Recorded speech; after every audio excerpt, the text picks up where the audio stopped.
आता बातमी आहे डोंबिवलीच्या आंदोलनाची। आदित्य ठाकरेंविरोधात शिंदेंच्या शिवसेनेनं एक आंदोलन केलंय। तर एकनाथ शिंदेंना भाजपकडून जॉइन और जेलची ऑफर होती। आदित्य ठाकरेंच्या वक्तव्यामुळे शिवसेनेचे कार्यकर्ते आक्रमक झालेत। आंदोलकांनी ठाकरेंच्या प्रतिमेला जोडे मारत निषेध व्यक्त केलाय। तर कालच आदित्य ठाकरेंनी एक वक्तव्य केलं होतं। तर एकनाथ शिंदे यांना जेल और भाजपात येण्याची ऑफर होती, त्यामुळेच त्यांनी हा मोठा निर्णय घेतल्याचं आदित्य ठाकरेंनी म्हटलं आणि त्या पार्श्वभूमीवर हे आंदोलन करण्यात आलं।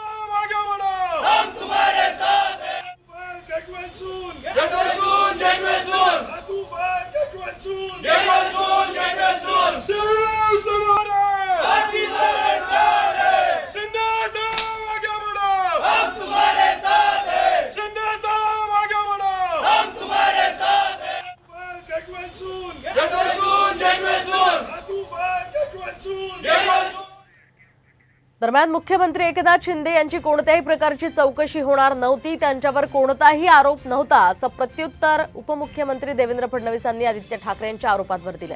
तर ईडीच्या भीतीपोटी एकनाथ शिंदे हे भाजप सोबत गेल्याचा आरोप आदित्य ठाकरे यांनी केला होता, त्यालाच फडणवीसांनी हे उत्तर दिले।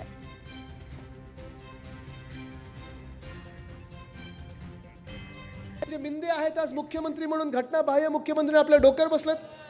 त्यांना पण ऑफर दिली होती जॉइन और जेल, त्यांचं कॅशचं गोडाऊन सापडलं होतं, इन्कम टॅक्सची धाड पडली होती। त्यांना सांगितलं येताय की टाकू आतमध्ये, मग ते लगेच रडायला लागले दाढी खाजवत।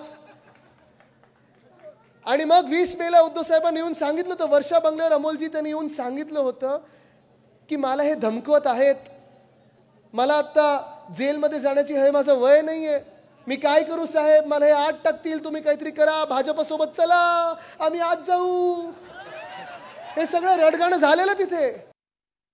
बाळासाहेबांचे खरे वारसदार एकनाथराव शिंदे आहेत, विचारांकरता बाहेर पडले आहेत। त्या ठिकाणी सत्ता पक्षातनं बाहेर आलेले एकनाथ शिंदे आहेत। एकनाथ शिंदेवर कुठली चौकशी नव्हती, कुठली ईडी त्यांच्या पाठीशी नव्हती, कोणीही त्यांच्या पाठीशी लागलेलं नव्हतं, कुठलाही त्यांच्यावर आरोप नव्हता, केवळ विचारांकरता ते बाहेर पडले आहेत।